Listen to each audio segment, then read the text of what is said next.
Quiet on set. Picture is up. All right, roll sound. Rolling. Roll cameras. Cams rolling. And 3, 2.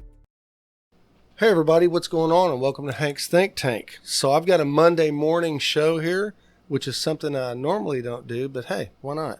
You know, you got to do what you got to do to make it happen. I've got Brian Garcia in today. He's with Entergy, and he's the customer service manager. Great guy. I met him when we did the hurricane preparedness thing at the Porter Fire Department, and we've been talking for a while. He's also a fellow musician and a good guitarist, so had to get him in here. But today we're not going to talk about music. We're going to talk about energy. Wait, what? I thought we were going to talk about me. Wait, Entergy, what is this? It's energy. It's a bait and switch. No, I'm sorry, man. Yeah, so we're going to talk about what Entergy does. And I know a lot of you guys know that, you know, they provide us with our electrical power here. But we're going to dive into it a little bit deeper and talk about some programs they have, the wonderful job these guys do, and how they keep us all lit up. Brian, welcome aboard, man. How are you? So you saved this show for Monday, huh? It's Sure like did. Monday morning, let's talk about Entergy, everybody's favorite thing. That's it. Well, you know, I shot one Saturday, shot one Sunday, and so I've been blowing and going. Yeah, Plus, you couldn't have like a fun Saturday night with Entergy. No, you say it was for Monday morning. I see how it is. No, that's awesome. No, thanks for having me on. This is great. Yeah. Okay. Far out. So, you are the customer service manager for this part, because there's several different parts of Entergy. So I know there's Entergy Texas, Entergy Louisiana, and we're actually serviced by Louisiana, aren't we? No. We're Entergy, Texas. Okay. 100%, yeah. Because I know that I think during Rita or one of the last hurricanes, everything kind of depended on Louisiana for some reason to get us back up and going. So could never figure that out, but that's what I had heard. Yeah, no, it's so yeah, and big Entergy, we're in Arkansas, Mississippi, Louisiana, and Texas. We're based out of New Orleans, Louisiana. But yeah, we are part of the Entergy Texas, infrastructure. And going back to your comment about that storm, yeah, the last storm where, we had some of the restoration was dependent on Louisiana, like you said. It really came down to the fact that our grid is, I feel like one of the strengths that Entergy offers is that we're kind of part of a larger organization. We're not just dependent on, okay, what can we produce here in Texas? Now we can lean on our sister companies in Louisiana, Mississippi, Arkansas. And then, we talked a little bit earlier about MISO being part of that. That is a grid that goes all the way up to Canada. And so we're not just reliant on what we've got here at home, but we can lean on all of our sister companies all through there. So consequently, whenever there's a storm, if they get affected, yeah, we're kind of having to deal with that restoration and go through that with them.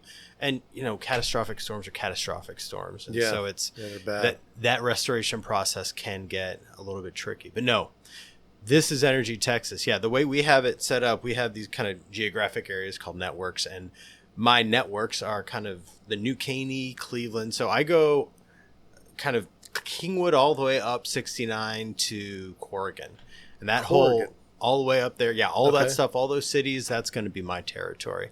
Wow. And that's a big footprint. Oh, it's fun. I love this part of our territory, just like the communities, the folks. I love what I do. It's a lot of fun. Okay, so as customer service manager, what is it that you do actually? Yeah, it's one of the reasons I love it. It's kind of all over the place. I can literally say no 2 days have ever been the same for me. It's every day. It depends on what's going on. I could be on the phone answering questions about, somebody's bill. I could be sitting with a mayor for one of my cities, talking about some of our programs coming up.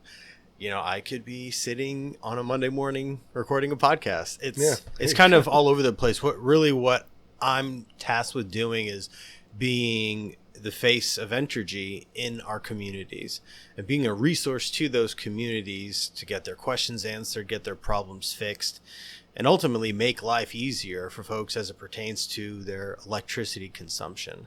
Okay. So whatever that means, I'm with all the chambers, I'm with elected officials, I'm with the cities, I'm with whoever has a question. I can be on the phone with Aunt Bessie answering a question about her bill if it's that complicated, Fortunately, again, being part of a larger company, Entergy, we've got a phone center that kind of the transactional sort of day-to-day stuff, you can call them and get that worked out. You know, they'll take care of you.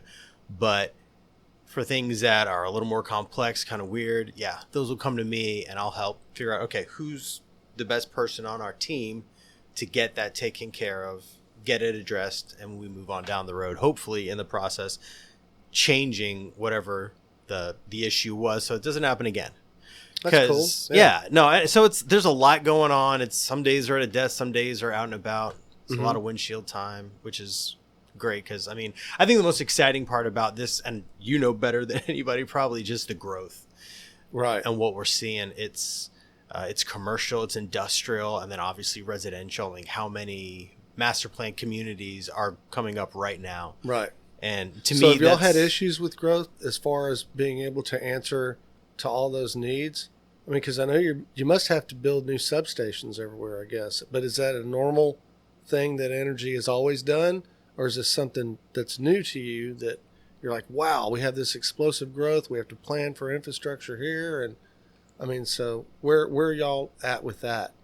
Yeah, no, yes to all of that. One of the great things about where Entergy's footprint is, if you think about it, kind of Louisiana, Mississippi, and then like even Arkansas, but especially Texas, is this idea that there's always been a lot of growth. Like the Gulf Coast area has always been growing, and it continues, and especially where we are here, it's always been consistently growing, but nothing quite like what is going on right now. Like what we're experiencing, especially in this part, it's unprecedented. And I mean, I can use that term very literally because we've never seen the numbers that we've seen.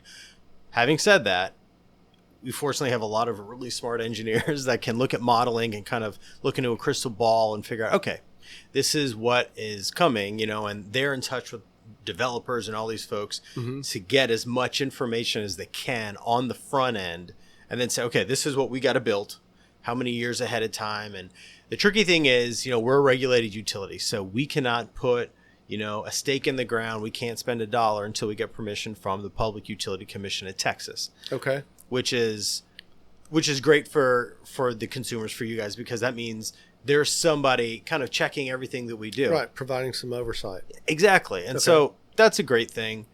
Everyone wants to feel like people are being responsible and being held accountable for what is done with that money and with those resources. So that's great, but at the same time, yes, we have to approach every project from a very methodical and sort of most value added perspective. Like we can't just willy-nilly start, we're going to gold plate the grid, we're going to build this stuff. It's like, right. Some people might think, oh yeah, that's great, that's what we want, the very best grid possible. It's like, well, the problem is somebody has to pay for that. And so we have to look at, okay, what is going to be the very best infrastructure we can install that is going to do the job, do it reliably for the next 100 years while not breaking the bank. So there's kind of that, there's always that balance of you want to spend enough but not too much, because ultimately somebody's got to pay for that. A lot of our employees are Entergy customers. We see that on our bills just like everybody else's. So I mean, no, we are definitely able to look down the road and see, okay, this is what we got to do here. And like there are PowerPoint presentations ad nauseum that'll walk you through what that plan is to get ready for the growth. Okay. But yeah, it's an extensive process, but it's pretty exciting when you see the things that we are building to get ready for like this area and kind of just, again, that unprecedented growth that's happening. It's cool. Okay. Far out. Yeah, that gives you kind of an exciting job, I guess, because you're in the middle of a lot of that. So, our infrastructure, Entergy's infrastructure in Texas, we're on our own grid, aren't we? So we're not kind of connected to the country's grid. I mean, Texas is kind of a separate grid, isn't it? Yeah, so you're talking about ERCOT for sure. And that's now, yes, Texas is unique in the fact that they have their own kind of reliability organization that takes care of them, and that's called ERCOT. And Entergy is not part of that. So there's actually like a few little corners of Texas that are not part of that ERCOT grid. And kind of over by El Paso and then up in the Panhandle, and then you've got Entergy over here. We're part of what I mentioned earlier is called MISO, and essentially it's they're a nonprofit organization, but essentially they connect all of these grids kind of starting down here, all of the Entergy companies I mentioned, like Louisiana, Arkansas, Mississippi, and then all the way up through the United States, up through Minnesota, and then into parts of Canada. And what they do, they balance that load to make sure that, okay, first of all, everybody's got what they need, and they can kind of distribute those resources as effectively and equitably as possible to keep everybody's electricity on. Now, that same thing exists in ERCOT as well, and it's true that ERCOT is sort of its own thing. It's not connected to the rest of the country, but Entergy is not part of that, if that makes sense. Not part of it, but they still have the ability to manage it, I guess.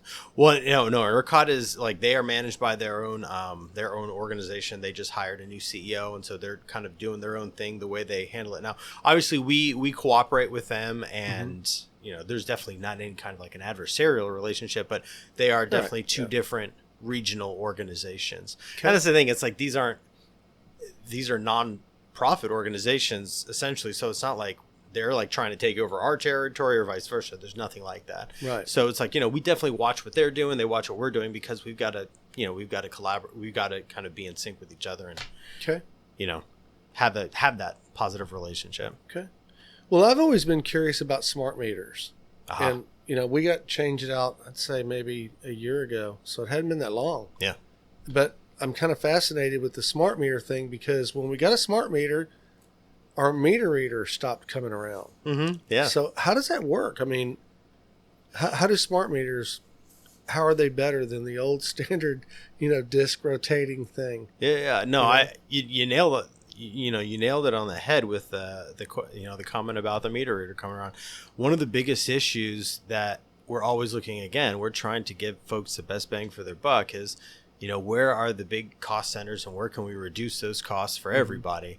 One of those is truck rolls. Every time you put a man or a woman in a truck and send them to a place to do a thing, you're paying their salary, you're paying the gas, the maintenance, blah, blah, blah. I mean, that's, I think, pretty logical. And so smart meters was an opportunity where we could minimize the truck rolls. And that's just one small aspect of it. There's a lot more. When we went to the smart meters, it kind of opens up sort of a universe of opportunities, because the way it works is, I'm not sure how familiar folks are with it, but basically you've got the meter on your house, and it is connected to every kind of not even neighborhood, but it's every few blocks they've got essentially a receiver that takes all the data from all the meters in that area, and then that takes it and sends it to us. You know? And we receive all that data from all those meters. And what we're able to do is, obviously produce your bill. That's where we get the data to do that. But then it also opens up quite a few opportunities as far as different tools and products that we can offer to you guys, because that data is available. Not to mention, it also offers you the opportunity, if you have our app, the Entergy's app, My Account Online, if you have that set up, you can now go onto your phone and look at what's my usage like today, because it's all kind of real time being transmitted. And what app is that? Just for everybody who wants to get it. Yeah, My Account Online, My Entergy. You go on, any of the app stores, you download it. It's obviously free, but you go on there and you set up your account using your personal information, your account, and it'll show you your usage. You can pay your bill. You can report outages. You can report lights out. You can do all sorts of stuff with it. But the smart meters report outages on their own, don't they? Yeah. So, and that's one of the other. No, and that's one of the other things that's fantastic that's too cool. Yeah. It's not. You don't have to wait for Hank to call and be like, "Hey, my lights are out." We're like, "Yeah, we know." Yeah. And it's we've already got a guy heading out there that already knows where the issue is. It's no longer a question, because before it used to be all right, we've gotten calls from some of these areas who kind of had to triangulate and then go searching for the issue and figure out what's wrong. Yeah. Right. And now with the kind of real-time data, it's a lot easier to find out where your outages are. So when you roll that truck, you're going out there to fix the problem. And so it kind of streamlines restoration. It tells you where your issues are right away. I think about that, again, some of the tools that are available to folks now, so you can look at your app and see, okay, I can see typically this time of day I'm using more electricity. Maybe I should set my smart meter to kind of turn things down at this side. You can make decisions for yourself and see what your usage is, as giving folks those tools. With the old meters, we wouldn't have been able to do that. That's really cool. No, we thought it was a good investment, and it was a big one for sure, but I think already paid dividends again with restoration times and the tools that are available to folks. And I mean, it's one of those things, as we understand the data better going forward, we'll be able to offer more. So it's not like it's done and everything that can be done with smart meters is done. It's like it's now part of kind of the Internet of Things. I don't know if you've ever heard of that term IoT, before. Yeah, absolutely. So it's kind of an exciting thing that we're now in that space and we're able to offer our customers those tools. And I think it's slick because there's a lot that, if it's not being done yet, can be done with smart meters. And so that's a good thing. Yeah. No, when you know? talk about high bills, it helps people conserve energy a little bit more. And so anything we can do to lower bills is always a good thing. Well, I got you here. What's the big trick to saving money on your electric bill during the summertime? Because we're here. You know, I mean, it's been hot. Yeah. You know, I've noticed my bill's been pretty high. I don't know what you're talking about, Hank. Bills are lower than they've ever been. No, it's absolutely. I've got 4 kids. I have a house. I pay an electric bill. I get it. And it's every day before I go out to work, like once the kids are out the house and stuff, I find go around every room, turn off the lights, turn up the AC, you know, it's not rocket science. That's really the stuff it is. It's like, it's monitoring usage. You know, we have, I don't know if folks realize this has been one of the hottest summers on record. Oh, it's been terrible, man. I mean, brutal. It's brutal. Yeah, it's just ridiculous. I mean, triple digit days. Wait for it to be over. We're getting there. It's end of August. We're getting there. Yeah, we're getting there. No, we and there's kind of a not fun. It's kind of a crazy stat, but we actually set a new, and I want to make sure I say this correctly, but Entergy Texas customers set a new level of peak electricity usage at 3,950 megawatts on July 13th. Highest ever.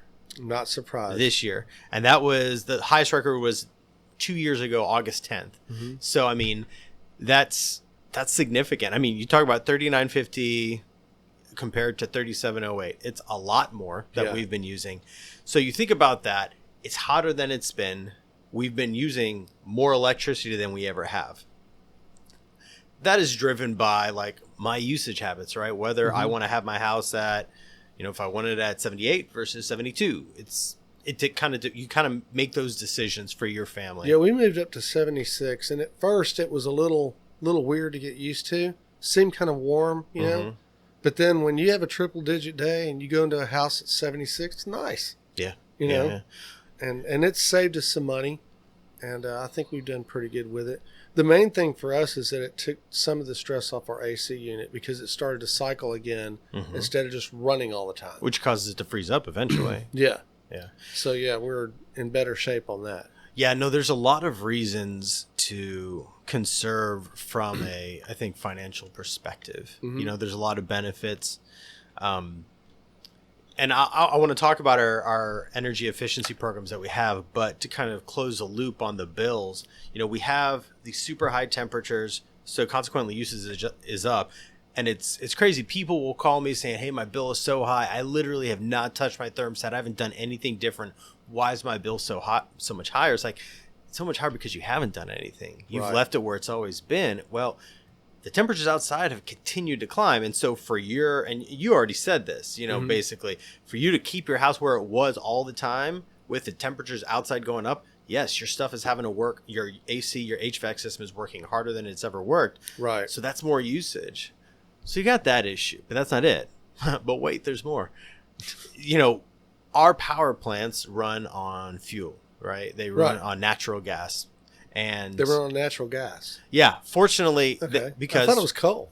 No, we in Texas don't have any more coal. We don't have any coal-fired units. Yeah. Wow. And the coal miners love us, huh? Well, I mean, fortunately, we don't have too many of those around here. We do have a lot of natural gas here in Texas. We sure do. Yeah. And that is our bread and butter. And for years, it was fantastic because it is, and it still is. It is still the most economical thing that is like readily available and accepted. But the cost of natural gas has gone up too. It's doubled. Yeah. So you think about that now, and to be clear, and I think this is an important thing too. A lot of folks think, oh, well, you guys are raking in the money, whatever your markup is on the fuel. The markup that we have on that natural gas is zero. We make nothing. We don't make a red cent off of fuel. It's a pass through. Again, the Public Utility Commission, every few months we've got to go to them and show them the books. Like, all right, this is what we paid for gas. This is what we charged people for it.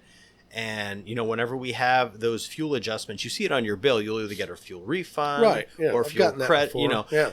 And that's what it is. It's basically them keeping us honest. It's like, all right, you're not making any money. There's no markup on the fuel. So when you talk about fuel prices doubling, that hits our bills. Yeah. Directly. I bet it does. And so that... you still got to cover maintenance and everything else on burning that fuel. Exactly. And So, so wow. it's a combination of super hot days, usage going up, and then the fuel doubling. That's honestly, that is those are the biggest drivers of the high bills. But like I mentioned, Entergy is doing a few things to try and help. And, recently we had some press releases talking about what some of this is. But, for years we've done these kind of smaller things that we felt were good to be out in the community. One is called Beat the Heat. And that's kind of a cool thing. They're these fans we would give out, and every year we'd, anywhere between 3,000 and 4,000 fans. We'd go around to Just box fans? Yeah, box fans. We'd give Awesome. them to Yeah. kind of nonprofits and help us. They would help us distribute them. So we're giving these out to folks again because it's slightly more energy efficient as opposed to running the AC. And we've done that for years. I mean, actually, I think this year was like 22 years we've been doing this. And over those 22 years, we've given out more than 25,000, almost 26,000 fans. And in conjunction with your air conditioner, it really helps a lot. It really does. It makes a huge difference. It really in our does. house. No, Yeah. I remember growing up, my grandma lived in Mississippi. And we'd be out there and it was all fans all day, just running those fans. I mean, combined with grandma yelling, close the door, that kind of thing. But that conventional wisdom is still conventional. It's still relevant. It's like, keep your door closed, watch your seals and stuff. And that's, those are the kind of those simple ways that reduce try your the bill. best to make your home as energy efficient as possible. Right. Create an igloo and you've got it. Yeah. No, Yeah, absolutely. That's it.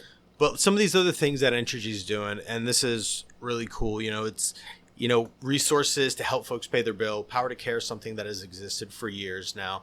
And that's for sort of disabled and elderly folks that can call in and get assistance paying their bills. Again, that's been around forever. It's still here.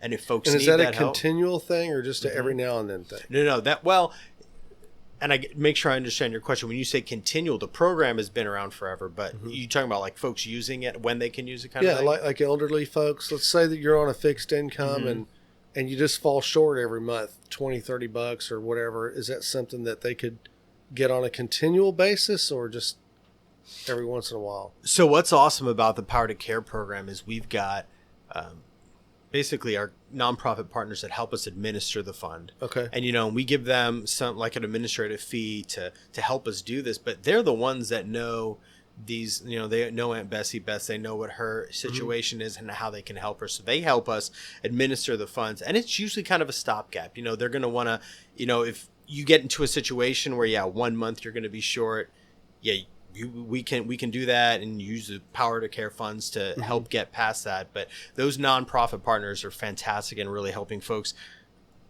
craft or kind of shape their usage and then really kind of like their lifestyle and what they need to change so that they can stay ahead of their bills, Okay, and those It's even those better. Yeah. No, absolutely. And there's so many great organizations around here that do that, like Mission Northeast. Mission Northeast is great. No, they are one of our Yeah. huge partners. Trinity River Food Bank, we work with them. Obviously, Montgomery County Food Bank. That's just pulling out of the air. These are some of our partners in the area, but they do so much to help us work with those elderly folks in the community.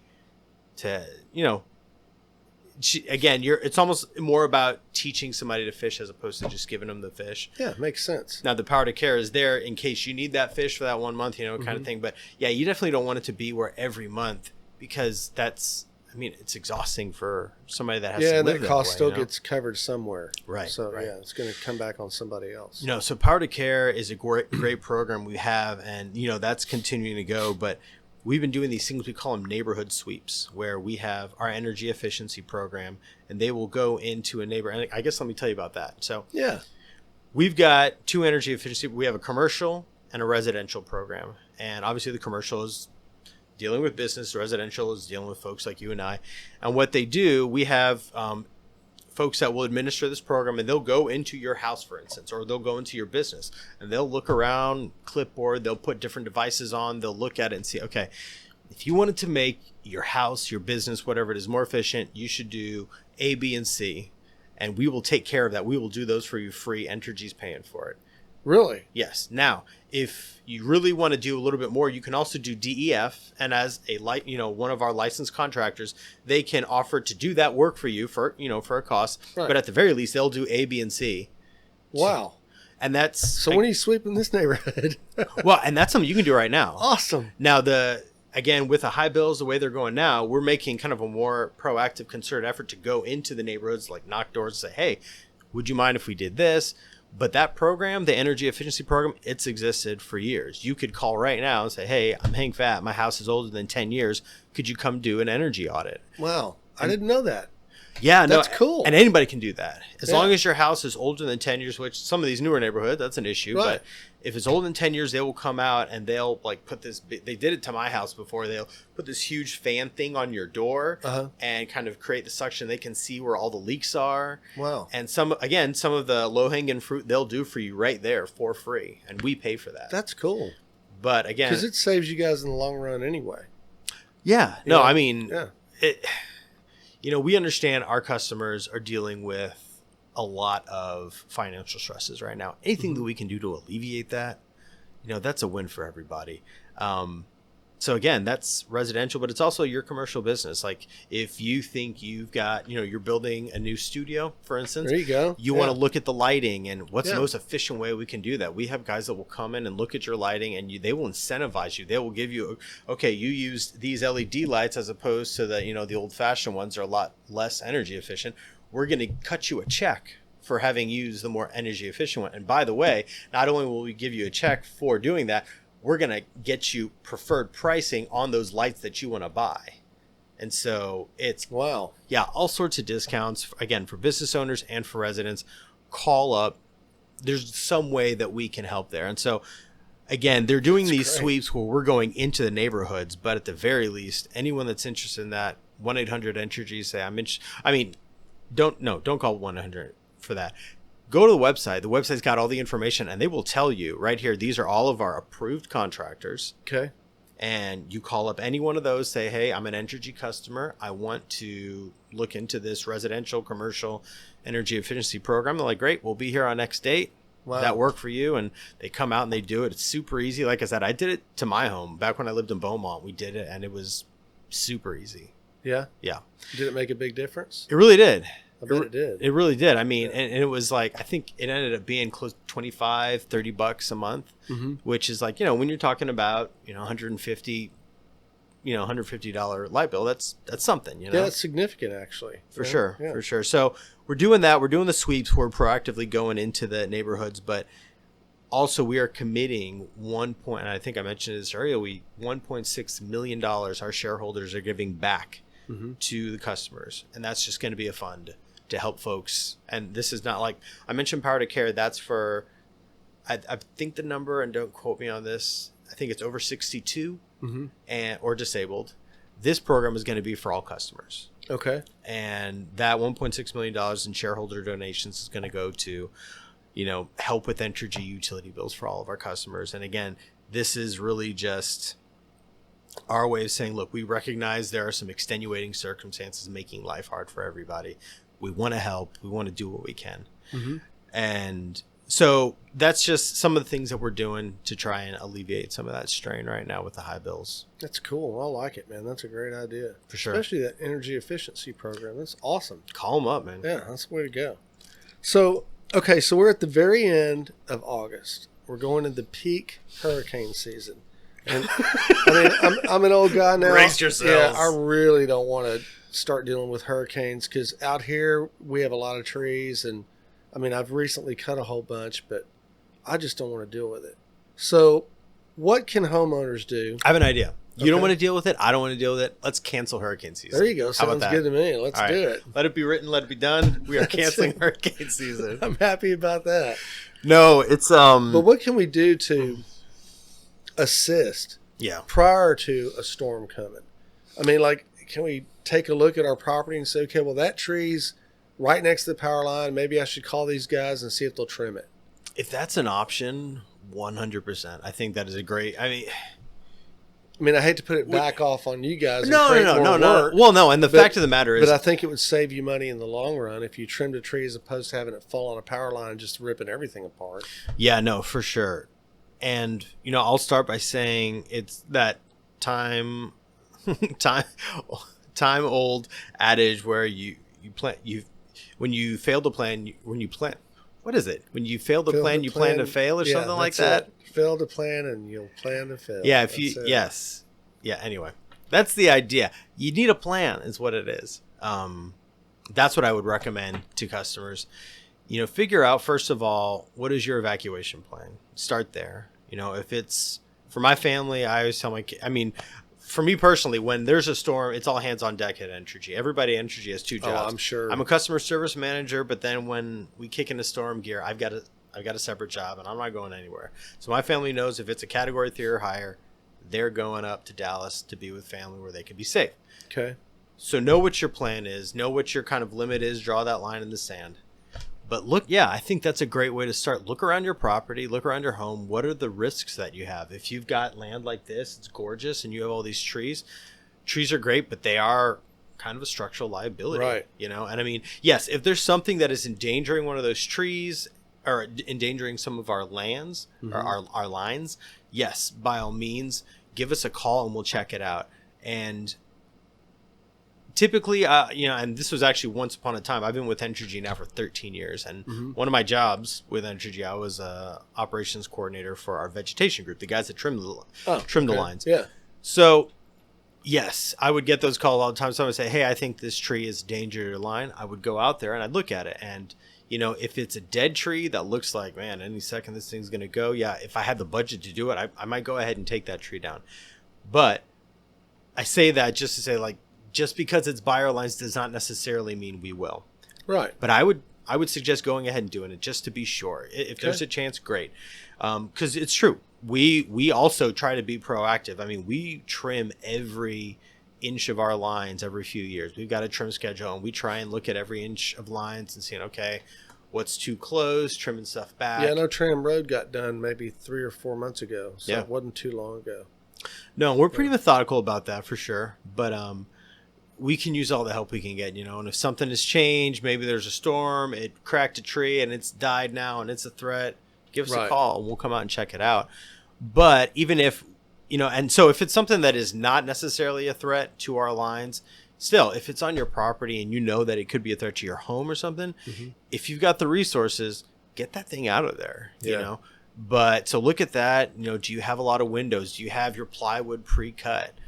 And then go into inside the house, think about it, like how much food and water do you have on reserve? You can fill up your tubs and stuff like that so you can keep your toilets flushing if things go south. But, how much food do you have available for your family?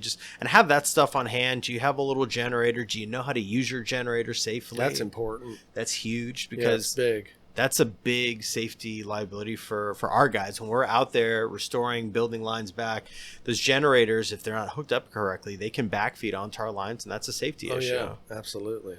So, just having a plan. Okay. And, do you have the food? Do you have the water? Do you know when you're going to leave? Have you removed the kind of things from your property that could cause damage? Right. Like things that could be picked up by the wind Lawn and thrown chairs through your and window. things like that. Yeah. Exactly. So stuff like that, I think I think the event where we met, where there was so much great information that was given what folks can do to prepare for storms. Yeah, it was a great time. Yeah. If you go to Entergy has on our website, we have a website called Storm Ready, kind of a subsite called Storm Ready, and it gives you all sorts of ideas of what you can do, things you can do to prepare for a storm. Like I said, I've been with the company for 13 years. We've been through some really big storms. I came on right after Ike and Rita, so I missed that. But Harvey, Imelda, Laura, I've gone through all those, and it's not fun. It's not. We don't enjoy storms more than anybody else. And it always has to happen when it's hot. It never happens when it's cold. Well, we had this freeze thing, but that was just I don't think we'll ever see that again. That was an unusual, just a weird thing. It really was. I went to school up in Michigan, And I was born and raised in New Orleans. We just don't build for that here. We don't. That's the thing. We don't. You So know? I grew up in New Orleans. I went to school in Michigan. I knew right away. I loved Michigan so much, but those winters were brutal. Yeah. So I was like, you know what? It's time to get back home. So when I graduated, I was like, I got to find something in the South. Yeah. I got away from that weather for a reason, And so when that hit, that was crazy. I hope we never see that again, because that was rough. I don't think we will. Yeah. So let's talk solar a little bit. I don't know a whole lot about solar. Yeah.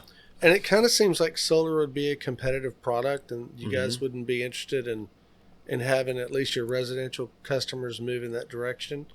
But I've also noticed that there's a lot of houses that have solar panels on the roof.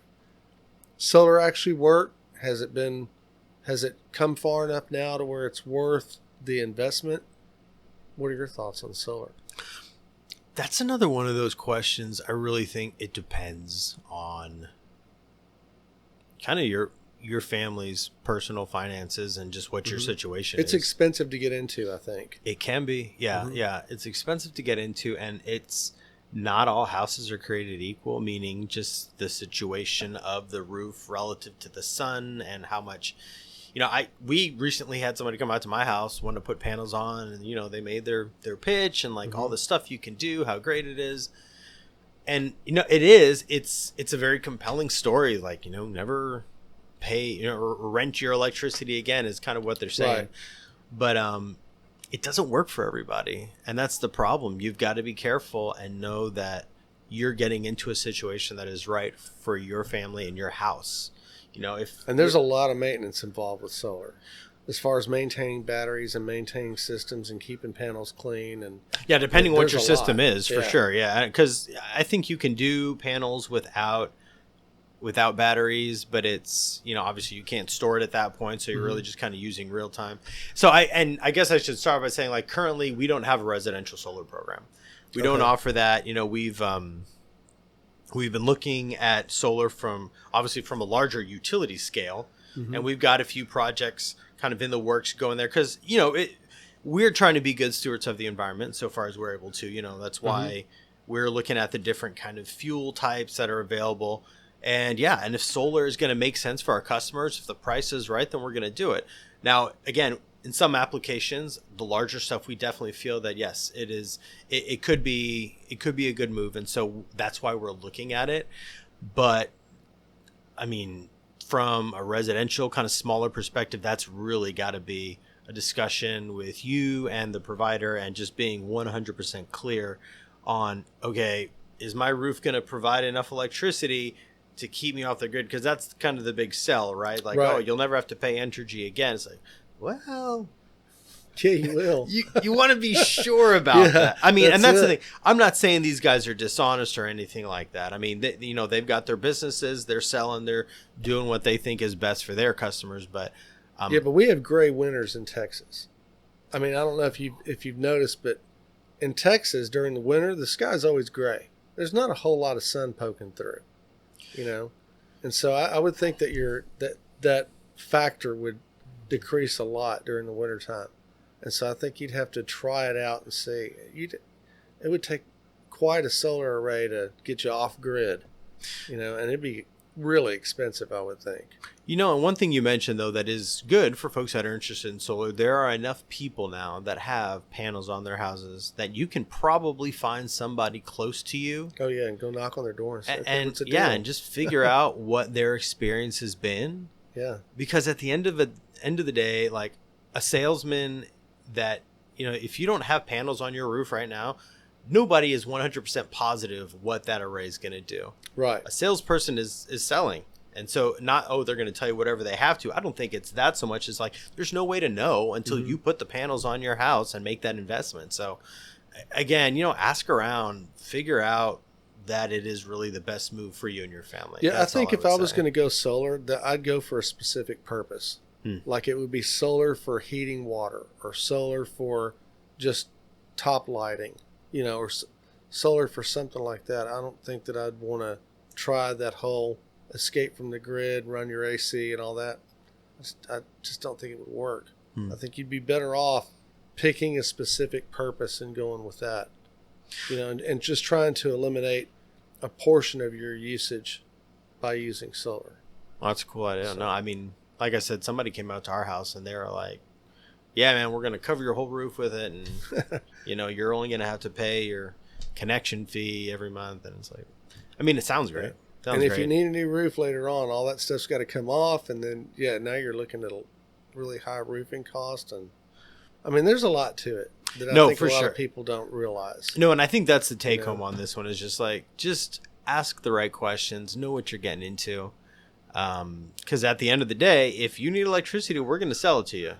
Yeah. But what happens with that solar array, what worked, what didn't work, it's something I think that is worth noting as well as, we talked about ERCOT versus MISO earlier. One of the issues is that, again, we're regulated by the Public Utility Commission of Texas. Right. So if you're an ERCOT, what that electric company is allowed to pay you for the electricity you put back onto the grid is different from what we're allowed to pay you in MISO. So what we have in MISO is called avoided costs, and this is all public stuff. You can go read about it. Mm-hmm. But that's something else to keep in mind. If somebody is coming and selling you a solar array, but they don't even know you're in MISO versus ERCOT, okay, there's a red flag because they don't. Right. That's a big deal because what you're going to be able to recover and make from your array is going to be considerably different from what you would in ERCOT. So, I mean, again, just ask all the questions, make sure you know what you're getting into. That's all I would say. I mean, there's a lot of really cool technology out there, and we'll look at all that. Yeah, it sounds like you guys are really tapping into it too. Yeah, so trying to, but it's like at the end of the day, we've got to do what's right because we're not just looking at the customer that is wanting to do the latest, greatest, sexiest thing. Mm-hmm. We've also got to look at, again, going back to this, our Aunt Bessie character that, she's on a fixed income. She's not looking at the latest technology for her energy needs. And so it's like, we've got to look out for all those customers and make the best decision for all of those, And so when you think about it, every time somebody gets a solar array, that's that much less usage on the system. Mm-hmm. And that's that much less that's fewer people supporting the cost of the grid. So the people that are left on the grid, like your Aunt Bessie, mm-hmm. those are the folks that are the ones left footing the bill. So it's, we've got to look at the totality of the situation from Entergy's perspective. Yeah, so that's why we're not just like jumping in blindly to whatever the latest technology is. That's just not responsible. Right. So that's what we're trying to do. Well, the two great things that I've learned and that came out of this show today was the energy efficiency evaluation that you can get on your home or business. Yeah. It's awesome. That's and then being able to tap into smart meter technology by downloading the app. Mm-hmm. That's another thing too. Yeah. I mean, that's great. So guys, if you don't have the app, get it. Check it out, because I mean, it'll help you with usage and maybe help you figure out some stuff that you didn't know. For sure. And you said you can pay your bill through that and everything else. Absolutely. Well, huh? Yeah. No, that's just trying to make it as convenient as possible. That's a great deal. Was there anything else that you wanted to mention? Yeah, just real quickly, we do a lot of folks. Well, some folks know, some don't, but we do lighting as well. Like Entergy will do not just the street lights in some cities, but we also do private area lighting. So if you feel like, man, my property's got this one dark corner I'm really not comfortable with, if you want to put up a light, give us a call. Again, you can go online, you can 1-800-ENTERGY, whatever you're comfortable doing. But we've got lighting guys that are dedicated that will come out and they will sell you a light. They'll tell you, okay, if you want to put a light here in that area, this is what it'll cost you. And in a lot of cases, if like they don't have to put in a new pole necessarily or run new wire and it's just putting a light up, they wouldn't even charge you to do it. And you just pay like a monthly fee for it. So as far as lighting goes, again, external or on the street, whatever it is, we can help with that as well. So from a safety perspective, that's kind of nice, and it's relatively inexpensive. Yeah, I actually did one here on the property. Yes. That's on the light pole, and it worked out perfect. Good. And it really lights up a pretty sizable area. No, the new LED lights are crazy. I mean, they are like... it works out real well. Very effective. Well, Brian, I appreciate you coming out, man. I had a good time. No, it's been fun. And... guys, so that's the thing, call Entergy and go to their website, download the app, get an energy efficiency evaluation done on your home if your home's older than 10 years. I'm going to do it because I want to find out if we have any bad windows or something's leaking or we need additional insulation or something like that. You never know what these guys can do to help out. Take care of your property right before a storm. Go out and look when the weather's good. See if there's anything you can remove, any dead trees that need to be cut. Just try to be a little proactive, and I think that'll be a good thing. I'm Hank Vatt. This is Hank's Think Tank, and we're out until the next one.